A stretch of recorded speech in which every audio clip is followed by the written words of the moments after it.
দেখুন, আমরা তো আমাদের কথাটা কালকেই, এবং আপনাকেও তো আমি পাঠিয়ে দিয়েছি, মানে বেশ কিছু সংবাদ মাধ্যম ছিল, আমি উলুবেড়িয়াতে যেহেতু গোটা দিনভর ছিলাম, তারপর ফিরে আসার পর অফিসে সংবাদ মাধ্যমের বন্ধুরা তারা এসেছিলেন, এবং আমরাও গোটাটা সবাই যেহেতু ছিলেন না পাঠিয়ে দিয়েছি। যে কথা বলেছি সে কথা আবার রিপিট করছি, যে কোনো একটা গণতান্ত্রিক সেটআপে, যে কোনো একটা গণতান্ত্রিক ব্যবস্থায় আইন ভঙ্গ না করে নিয়ম মেনে যে কারুর যে কোনো জায়গায় যাওয়ার অধিকার রয়েছে।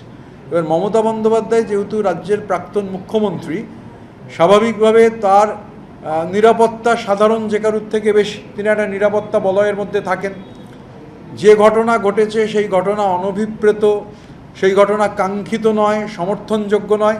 কিন্তু সাথে সাথে এই একটা প্রশ্ন উঠছে, সেই একটা প্রশ্ন মানে অটোমেটিক্যালি এখন এই কোয়েশ্চেন আসছে যে সবার কাছে, মানে পুলিশের কাছে, কম্পিটেন্ট অথরিটির কাছে ইনফরমেশন ছিল না। কম্পিটেন্ট মানে পুলিশ অথরিটি তার এই মুভমেন্টের ইনফরমেশন জানতেন না। এটা একটা পার্ট, এটা একটা জরুরি কম্পোনেন্ট। মানে আমরা বারবার বলছি ঘটনাটি সমর্থনযোগ্য নয়, অনভিপ্রেত, কাঙ্ক্ষিত নয়, কিন্তু এই পয়েন্টটাও আসছে যে পুলিশের কাছে তো তার মুভমেন্ট সম্পর্কে ডিটেলস থাকতে হবে। এই থাকাটা বাঞ্ছনীয়, জরুরি, এক। দুই হচ্ছে, ধরুন রাজনৈতিক দল কোনো একটা অর্গানাইজ করে কিছু করছে, সেটা একরকম, আর কোথাও কিছু স্পন্টেনিয়াসলি হচ্ছে, যারা ধরুন আর্থ সামাজিক রাজনীতিক সোশিও পলিটিক্যাল ইকোনমিক এইসব নিয়ে চর্চা করেন, বিষয়গুলো নিয়ে।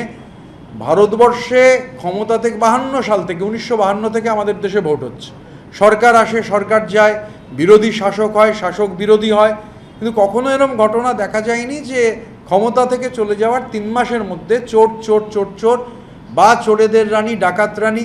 এখন ঘটনাচক্রে এই শব্দবন্ধটা কিন্তু কালকে কিছু লোক বলেছেন, বা অভিষেক বন্দ্যোপাধ্যায় চার্টার্ড মাফিয়াকে দেখে কিছু লোক বলেছিলেন। একটু যদি সেই পুরনো চিঠিতে ফিরে যাওয়া যায়, বা প্রিজন ভ্যানের যে প্রবল আওয়াজ, মানে বাইরে থেকে পুলিশ প্রাণপণে প্রিজন ভ্যান চাপড়াচ্ছে, প্রিজন ভ্যান থেকে যে বাণী নিঃসৃত হতো, সেই বাণীর সঙ্গে কালকে হালিশহরেরও এই চ্যান্টিংয়ের কোথাও একটা মিল খুঁজে পাবেন। এগুলো আপনাদের আর্কাইভ দেখে নিন, আর্কাইভ দেখে নিলে তাহলে হচ্ছে এটা ক্লিয়ার হয়ে যাবে, কোনো সমস্যা হবে না।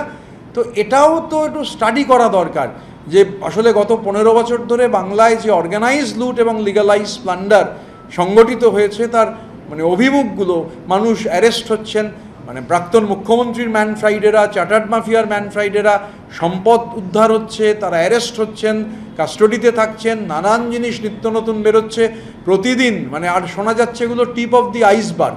স্বাভাবিকভাবে এই অর্গানাইজ লুট অ্যান্ড লিগালাইজ প্লান্ডারেরও কোনো এফেক্ট জনমানসে পড়েছে কিনা, এটা এই নিয়ে যারা গবেষণা করেন, ডেফিনেটলি এটা আগামী দিনে গবেষণার অন্যতম টপিক হবে বলেই আমরা মনে করি।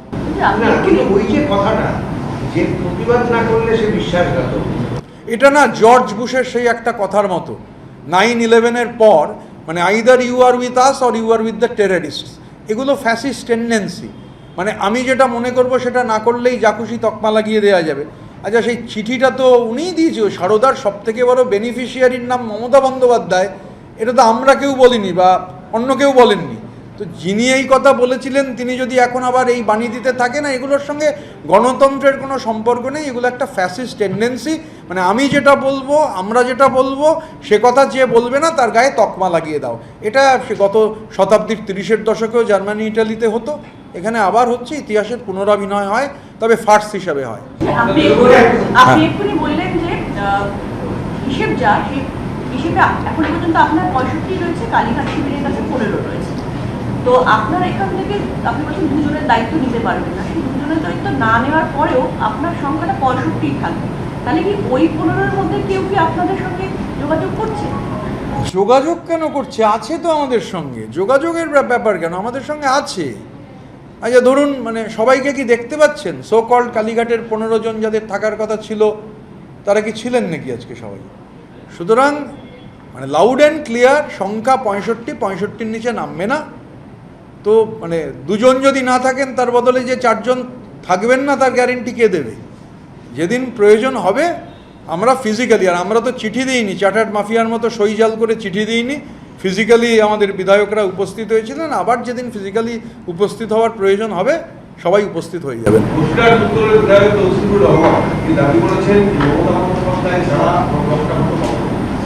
এখন সেটা তৌসিফুর রহমানকে আপনাদের জিজ্ঞাসা করতে হবে, কারণ উনি তো প্যারাশুট করা ক্যান্ডিডেট।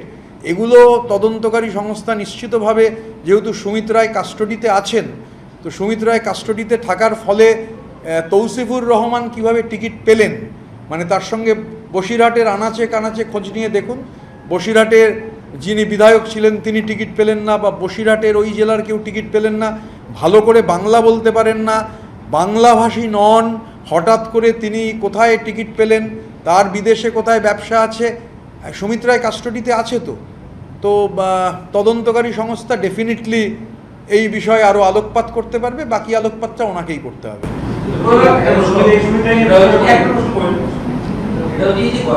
মুখ্যমন্ত্রী যে বিরোধী দলের কাছেও গেলেন, রাজধর্ম পালন করলেন, আপনারা সরকারে ছিলেন এক সময়, আর তখন যেমনটি দেখা যায় যে রাজধর্ম, মত পার্থক্য থাকতে পারে, চাইতে থাকতে পারে, কিন্তু মানুষের পাশে দাঁড়ান, সেটা অন্য দল হতে পারে। এটা ওয়েলকাম পদক্ষেপ। দেখুন, ডেমোক্রেসি আর ফ্যাসিজমে ফারাক থাকে। ডেমোক্রেটিক সেট আপ আর ফ্যাসিস্ট সেট আপ একরকম নয়, এগুলো আমি আগেও বলেছি, নতুন করে রিপিট করার কোনো মানে হয় না। তো প্রতিদিন মানে আপনি একটা ডেমোক্রেটিক সেট আপ আর একটা ফ্যাসিস্ট সেট আপ দুটো দুরকম হয়। যে মুখ্যমন্ত্রী বলেছিলেন যে গুন্ডাদের বিরুদ্ধে জিরো টলারেন্স, তো আজকে তিনি বলছেন যে মমতা বন্দ্যোপাধ্যায়ের উপর যে হামলাটা হয়েছে সেটা জনরোষের বহিঃপ্রকাশ, ফলে কাউকে অ্যারেস্ট করা হবে।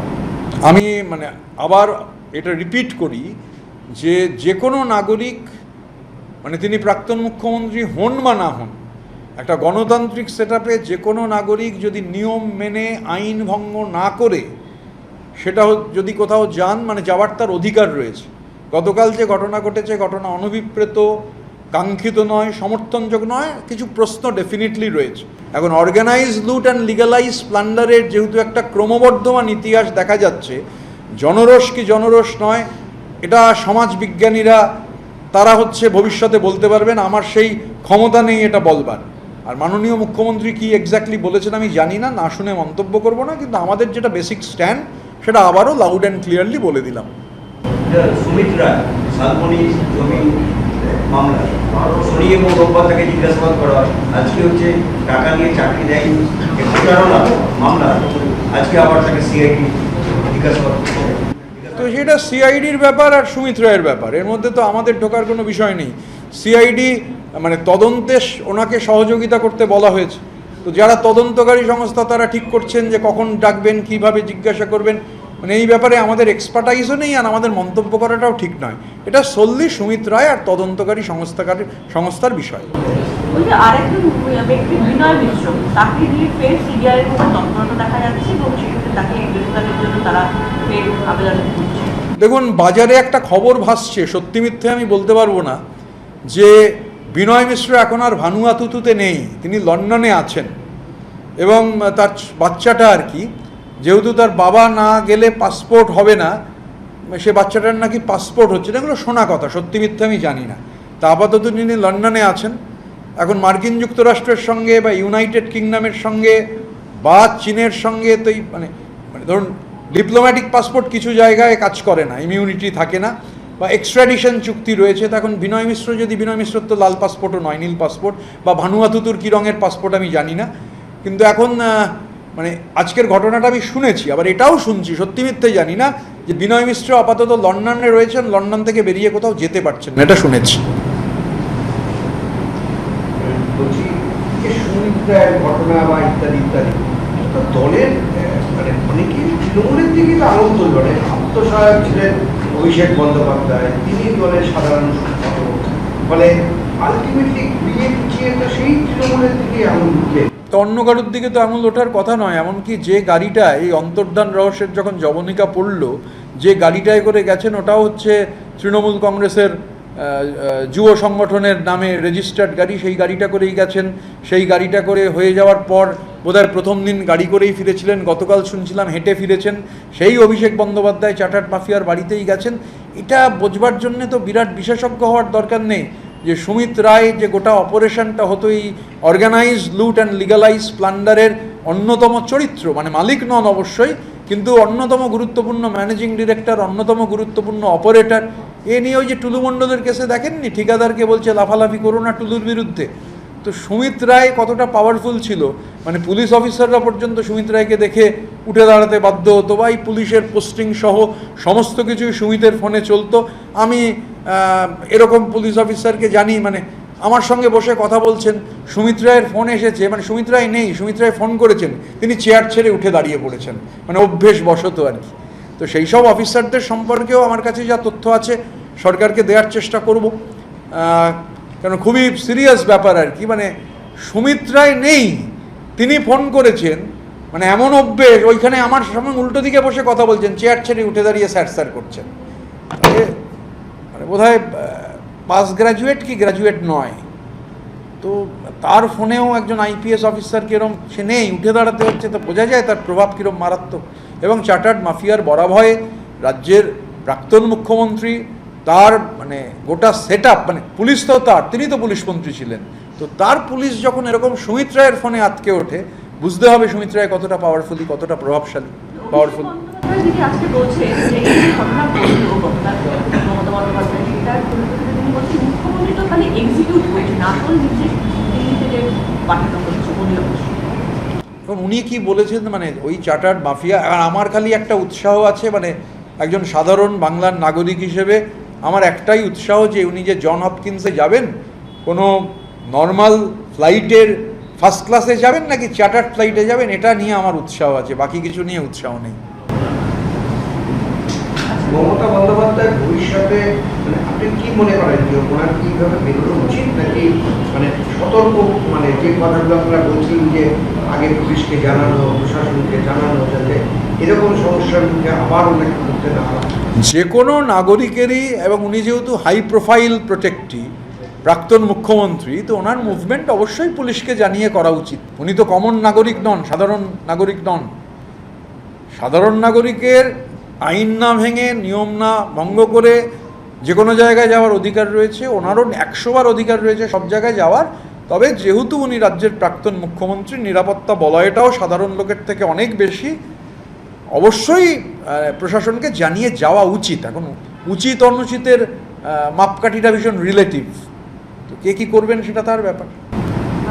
আরেকটা বিষয় যেটা হচ্ছে যে গতকাল মুখ্যমন্ত্রী তিনি বলেছেন যে আর্টিকার যে ঘটনা হয়, সেই ঘটনা পরিপ্রেক্ষিতে বলেছে যে ওর যে মৃতদেহ, সেই মৃতদেহ তড়িঘড়ি করে পোড়ানো হয়েছিল, পরিবারের কারণে সই নিয়ে 3জন ব্যক্তির সই আছে, সেই 3জন ব্যক্তির নাম তিনি উল্লেখ করেছেন, যার মধ্যে নির্মল সহ আরও অনেক আছে। তাদের ক্ষেত্রে তাদের বিষয়গুলো তদন্ত করা উচিত। তো রাজ্যের প্রশাসনিক প্রধান বলেছেন, এটা তো রাজ্যের বহু মানুষেরই প্রশ্ন আছে যে এত হুড়োহুড়ি কেন, মানে হুড়োহুড়ির কারণটার পেছনে মানে কাউকে আড়াল করার চেষ্টা ছিল কিনা, সেই প্রশ্ন আমার ধারণা গোটা রাজ্যের মানুষেরই আছে। তো স্বাভাবিকভাবে যারা এই গোটা প্রসেসটাকে খুবই কুইকলি মানে হাসাপ করার, মানে একটা বডি, দেখুন মানে হিন্দু ধর্মে বডি পোড়ানো হয়, অন্য ধর্মে যেখানে কবরস্থ করার অপশান আছে সেখানে পোস্টমর্টেম হওয়ার পরবর্তীকালে সুযোগ থাকে। তো এখানে যে তড়িঘড়ি হয়েছিল এ নিয়ে তো কোনো সন্দেহ নেই। তো স্বাভাবিকভাবে তদন্তকারী সংস্থা they are competent enough to look into it. এটা আমি আপনি তো মানে কিছু করতে পারবো না, এটা তদন্ত করলে তবে উঠে আসবে গোটাটা কী হয়েছিল, কেউ নির্দেশ দিয়েছিলেন কিনা, মানে হাসপাতালের একটা ফ্লোর ভেঙে দিতে বলা হয়েছিল কিনা। এবার ওই ফার্স্ট ফ্লোর মানে যে দোতলা, এটা বুঝতে না পেরে কেউ দোতলার বদলে একতলা ভেঙে দিয়েছিলেন কিনা, এগুলো তদন্তের আওতায় আনলে বোঝা যাবে।